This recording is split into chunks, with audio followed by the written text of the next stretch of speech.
안녕하십니까. 경기지방중소벤처기업청 소상공인과 곽지혁 주무관이라고 합니다. 2022년 소상공인 분야 시책 설명회 시작하도록 하겠습니다. 일정 규모 이상의 동일업종인 소공인들이 모여있는 직접지에 설치가 되어 운영되고 있으며 현재 경기 지역에는 남부에 9개, 북부에 2개의 소공인 특화지원센터가 있습니다. 기본적으로 교육사업이나 정책정보 제공 등 상담 등의 지원을 하고 있으며 향후 사업 공고 등이 나오면 각 센터별로 문의를 해가지고 진행해 주시면 될 것 같습니다. 소공인들 대상으로 공동장비 구축, 제품 전시, 판매, 교류 행사 및 체험 공간 제공 등을 지원하고 있으며 현재 구축이 완료된 복합지원센터는 전국에 총 3개가 있습니다. 경기 지역 내에는 화성과 김포에 현재 구축 중에 있습니다. 소공인들의 작업장 환경 개선을 위해 진행하고 있으며 노후 장비, 시설 개보수, 작업장 내 유해 물질 제거, 장비 과부하 등을 방지를 위한 에너지 효율 개선, 고위험 장비에 대한 방호 장치 지원 등이 있으며 총 사업비 최대 600만 원까지 신청이 가능합니다. 신청 기한은 1월 24일 월요일부터 1월 28일 금요일까지 5일간이며 소상공인마당 홈페이지를 통해서 신청하실 수 있습니다. 스마트 상점 기술 보급 사업입니다. 정확히는 소상공인들이 밀집대 상점가나 회원사가 100개 이상인 협단체 등을 대상으로 지원을 하고 있으며 사업장에 스마트 미러, 서빙 조리 로봇, 스마트 오더와 키오스크 등 업종과 특성에 맞춘 기술 도입을 지원합니다. 신청 방법은 상점가의 경우 상인회에서 지자체를 통해 소상공인 시장 진흥공단으로 신청을 하시면 되고 협단체 등은 직접 공단으로 신청을 하시면 됩니다. 안녕하십니까. 경기중기청 정현두 주무관입니다. 전통시장과 관련된 사업에 대해 말씀드리도록 하겠습니다. 주차환경 개선 사업입니다. 전통시장 및 상점가의 가장 큰 불편사항인 주차환경을 개선하기 위해 주차장의 건립 및 공공주차장, 사설주차장의 이용을 보조하는 사업으로 지원 대상은 전통시장 및 상점가 육성을 위한 특별법 2조에 따른 전통시장, 상점가, 상권 활성화 구역 중 임대인과 임차인 간 상생협약이 체결된 곳입니다. 현재 22년 사업은 21년에 신청을 받아 진행 중에 있으며 23년에 공고 및 신청과 접수는 22년 6월 중으로 예정하고 있습니다. 참고로 23년에는 90곳 정도의 선정시장을 계획하고 있습니다. 다음으로 노후전선 정비 사업입니다. 화재로부터 안전한 전통시장을 만들기 위해 화재에 취약한 전통시장 개별 점포 내 노후전선 정비를 지원하는 사업으로 전기 안전 등급이 C등급 이하여서 화재 위험이 높은 시장과 화재 공제 가입률이 높은 시장 등을 지원 우대할 예정입니다. 지원 규모는 70곳 내외로 계획 중이며 주차 환경 개선 사업과 마찬가지로 22년 사업은 진행 중에 있으며 23년에 공고 및 신청과 접수는 22년 6월에 예정입니다. 신청은 지방자치단체를 경유하여 중기청에 신청하시면 됩니다. 화재 알림시설 설치 사업입니다. 화재 알림시설 설치 사업은 발화 요인을 조기에 감지할 수 있는 시설의 설치를 지원해 위험사항 발생 시 소방서와 상인에게 즉시 통보할 수 있는 대응체계를 마련하기 위한 사업입니다. 전통시장 및 상점가 육성을 위한 특별법 2조에 따른 전통시장 및 상권 활성화 구역이 지원 대상이며 상점가와 지하도 상점가는 제외되는 점을 주의하셔야 합니다. 지원 규모는 작년 7,000개 점포에서 2배 정도 증가된 14,000여 점포로 계획하고 있습니다. 특성화 시장 육성 사업에 대해 설명드리겠습니다. 특성화 시장 육성 사업은 첫걸음 기반 조성, 문화관광형, 디지털 전통시장 등으로 구분하며 첫걸음 기반 조성은 기초 역량을 갖춘 시장을 대상으로 문화관광형, 디지털 전통시장을 추진하기 위한 사전 기반 조성을 목적으로 1년간 최대 30억 원을 지원하고 문화관광형은 지역 문화관광자원을 연계하여 시장 고유의 장점을 집중 육성할 목적으로 2년간 최대 10억 원을 지원하며 디지털 전통시장은 전통시장의 지속 가능한 온라인 진출 역량 향상을 위해 온라인 입점 등을 2년간 최대 6억 원을 지원하는 사업으로 신청 방법은 상인회 등에서 지자체를 통해 소상공인 시장진흥공단 홈페이지, 소상공인 마당, 우편, 방문 또는 팩스를 통해 신청하실 수 있습니다. 다음은 상권 활성화 사업입니다. 상권 활성화 지원 사업은 도심개발, 제조시설 이탈 등으로 낙후된 구도심의 상권 활성화 구역을 지정하여 지역 상권의 자생적인 경쟁력을 회복할 수 있도록 지원하는 사업으로 지원 대상은 전통시장법 제2조 제4호에 의한 상권 활성화 구역 요건을 만족할 수 있는 곳으로 지원 조건은 5년간 총액 60억에서 120억까지 지원하며 추진 주체는 자치단체로 시행 방법은 상권협의체를 구성하고 해당 상권의 상인, 임대인 각 2분의 1 이상 사업 동의 및 상생협약을 체결하여 상권 활성화 구역을 지정하여야 합니다. 신청 방법은 시군구에서 사업 신청서 및 사업 계획서를 작성하여 시도의 추천을 받아 소상공인 시장진흥공단으로 제출하여야 합니다.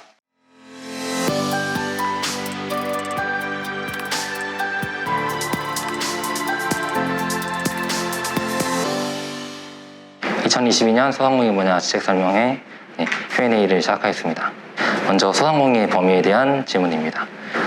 소상공인은 중소기업 중에서도 매출액과 상시 근로자 수가 일정 규모 이하인 업체를 뜻하며 화면과 같이 제조업, 건설업, 도소매, 음식점 등과 같이 다양한 매출액 기준이 있습니다.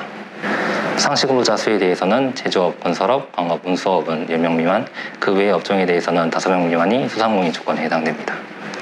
다음으로 소공인 특화지원센터 설치 운영 사업에 대한 질의사항입니다.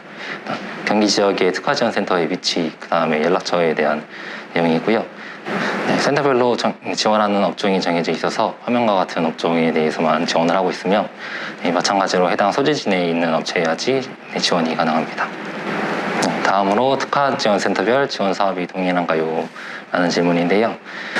소공인 특화지원센터는 업종별로 운영이 되고 있으며 기본적으로 교육사업 등의 동일한 내용이 있긴 하지만 각 센터별로 업종에 특화된 지원사업을 진행하고 있기 때문에 해당 사업에 대해서는 각 센터별로 문의해 주시기 바랍니다. 화재 알림 시설 사업에 대한 질문입니다. 공용구간 CCTV를 지원하는 것 같은데 CCTV만 신청 가능한가요? 기본적으로 화재 알림 시설을 설치한 후 잔여 예산을 활용한 화재 감시용 CCTV 설치는 가능하지만 CCTV만의 신청은 원칙적으로 불가합니다. 화재 공제 사업에 대한 질문입니다. 화재 공제 자부담은 얼마인가요?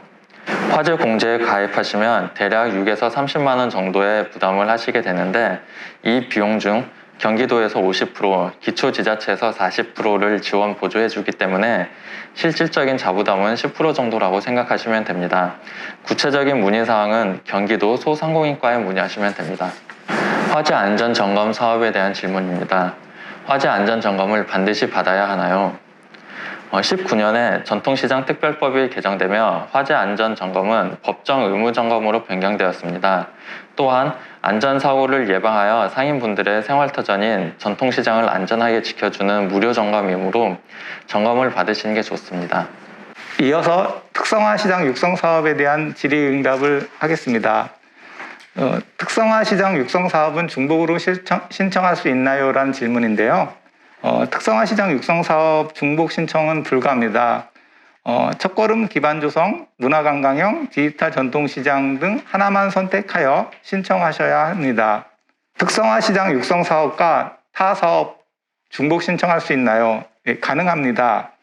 단 시장 경영 패키지 사업, 상권 르네상스 사업 모두 선정될 경우 신청받을 사업을 폐기하셔야 합니다. 중복 지원은 불가합니다. 디지털 시장 운영 주체는 누구인가요? 라는 질의인데요. 협동조합입니다. 특성화 시장 육성 사업의 경우는 사업단을 구성하여 운영되나 디지털 시장의 경우는 전통시장 내 협동조합을 구성하여 사업을 추진하여야 합니다. 6개월 이내에 조합이 미설립 시에는 자동 취소됩니다. 상점가는 전통시장 화재공제 사업에 가입이 불가능한데요. 대체 가능 방법은 있나요? 라는 질의입니다. 상점가의 경우 공단의 전통시장 화재 공제가 아닌 민간 화재 보험도 인정해 드립니다. 해당 부분은 조사를 실시하여 허위 사실 발견 시에는 사업이 취소됩니다. 이상으로 2022년 소상공인 분야 지책 상담회 Q&A를 마치도록 하겠습니다.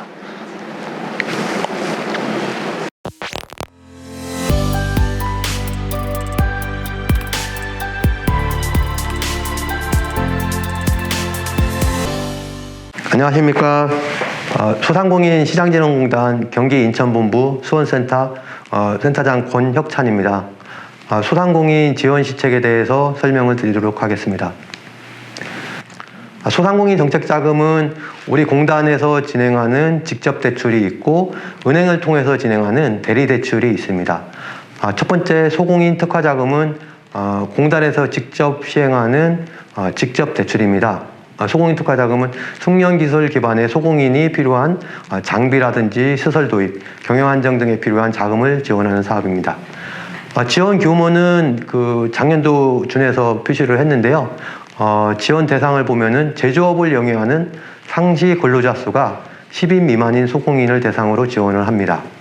대출 한도는 업체당 5억 원이고요. 운전자금 같은 경우는 연간 1억 원 한도에서 지원을 하고 있고, 대출 기간은 거치 기간을 포함해서 운전자금은 5년, 시설자금은 8년으로 지원하고 있습니다. 다음은 성장촉진자금입니다. 성장촉진자금은 업력이 3년 이상인 성장기나 성숙기의 소상인을 활력주고 및 제도약을 위한 자금 지원입니다. 이 자금의 특징은 소상공인 중에서 소상인에 대한 지원을 하는 자금이라고 보시면 되겠습니다. 사업자 등록증 기준 업력이 3년 이상이 되는 소상인이고요. 업체당 1억 원 한도 내에서 지원을 하고, 마찬가지로 대출 기간은 거치 기간을 포함한 5년입니다. 세 번째, 일반 경영안정자금에 대해서 설명을 드리겠습니다. 일반 경영안정자금은 일반적으로 대부분의 소상공인들이 신청할 수 있는 자금이라고 보시면 되겠습니다. 지원 대상은 소상공인 보호 및 지원에 관한 법률에 의한 소상공인입니다.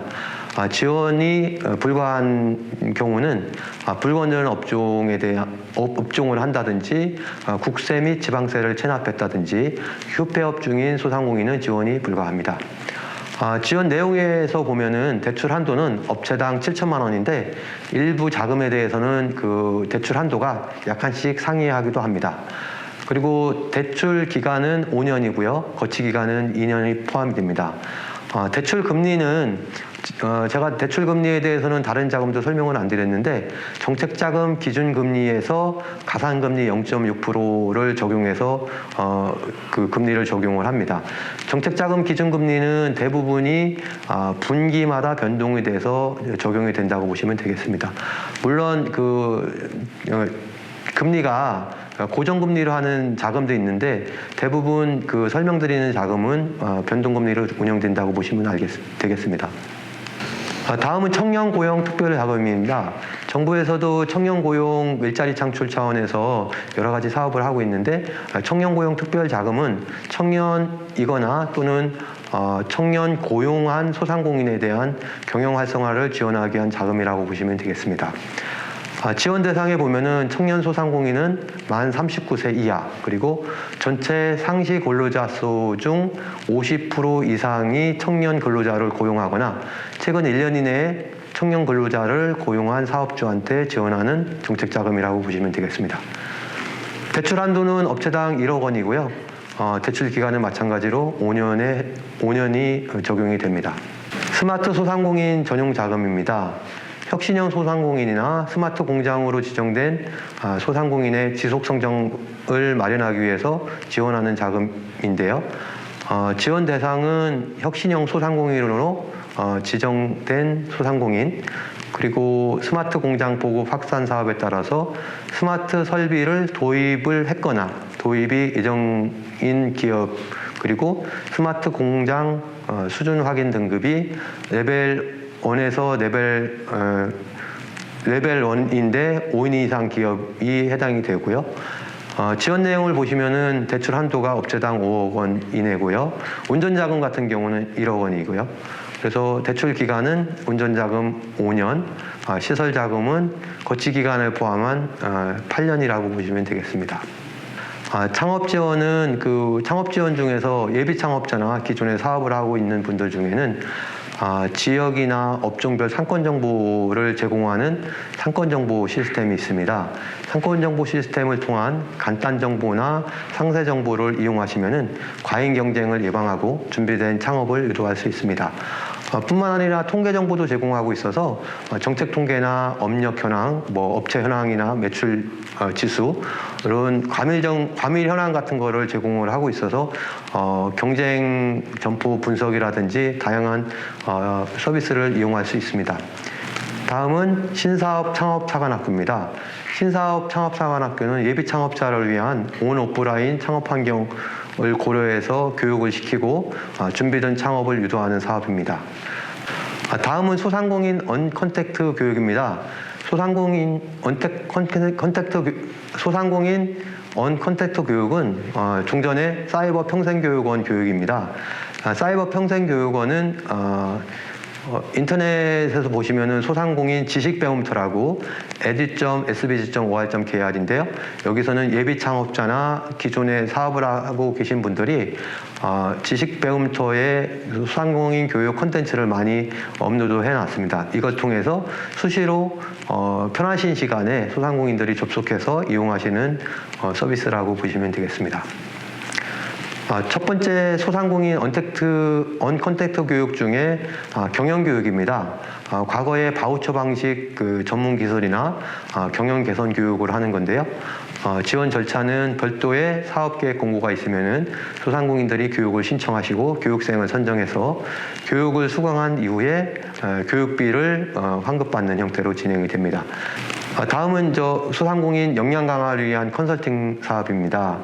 컨설팅 사업은 컨설턴트 전문 인력을 활용한 맞춤형 컨설팅을 진행을 하는 건데요. 사업 계획 공고가 이루어지면은 컨설팅을 신청하고 공단에서 사전 진단을 한 이후에 컨설턴트하고 소상공인을 매칭을 시켜서 현장에서 직접 컨설팅을 수행하는 형태로 진행이 됩니다. 세 번째 소상공인 간편 결제 시스템에 대해서 설명을 드리겠습니다. 보통 제로페이라고 하는데요. 모바일 결제를 통해서 수수료를 적게 내서 결제 수수료를 좀 절감하자는 차원에서 진행하는 제로페이입니다. 제로페이는 가맹점이라는 거를 신청을 하는데요. 가맹점을 신청하면은 QR코드 키트를 보급하고 참여 사업자 모집 및 선정을 해서 이제 가맹점에 대한 홍보나 마케팅 같은 것도 같이 진행을 하고 있습니다. 다음은 온라인 판로 지원입니다. 비대면 코로나 환경으로 인해서 온라인 판로 지원이 중요하게 대두되고 있는데요. 온라인 판로 교육 상담을 하는 사업과 O2O 플랫폼에 입점하는 사업이 있습니다. 교육 사업과 O2O 플랫폼 입점을 두 가지로 구분해서 설명을 드리면은 교육 사업 같은 경우는 사업 공고가 나고요. 교육기관을 선정해서 교육 대상자 분들한테 교육을 실시하는 형태로 진행이 되고요. O2O 플랫폼 입점에 대해서는 사업 공고 후에 O2O 기업을 선정을 하고 업무 협약을 통해서 서비스를 지원하는 형태로 진행이 됩니다. 다음은 중소슈퍼 협업화 사업입니다. 물류 운영 혁신 등 유통 소상공인의 협업 활성화를 지원하는 사업입니다. 마찬가지로 사업 공고가 나면은 사업을 신청한 이후에 지원 대상을 공단에서 선정을 하고 공단과 참여 단체 간의 협약 체결을 한 이후에 사업을 진행하는 형태로 진행이 됩니다. 다음은 상생협력 프랜차이즈 육성 사업입니다. 상생협력 성과가 우수한 프랜차이즈 가맹본부를 지원하는 건데요. 마찬가지로 사업계획 공고 이후에 가맹본부에서 신청서를 작성하고 공단에서 선정평가를 한 이후에 가맹본부와 공단과 선정협약을 체결을 한 이후에 사업을 추진하는 형태로 진행이 됩니다. 소상공인 협업 활성화 사업입니다. 협동조합으로서 소상공인 간 조직화나 협업화를 촉진하기 위해서 지원하는 사업인데요. 온라인으로 협동조합을 신청을 하시면은 선정평가 절차를 거쳐서 공단과 협동조합 간 협약을 한 이후에 사업을 수행하는 형태입니다. 소상공인 재기 지원은 최근에 폐업하는 점포들이 많은데요. 희망리턴 패키지 사업이 있고요. 희망리턴 패키지 사업은 폐업 소상공인을 지원하는 사업으로 폐업 및 재기 단계별 맞춤형 지원을 하고 자금 지원에 있어서는 점포 철거 비용 지원, 전직 장려 수당 지원 등이 있고 컨설팅이나 멘토링을 지원을 하고 있습니다. 네, 이상으로 소상공인 지원 시책에 대한 설명을 마치겠습니다. 감사합니다.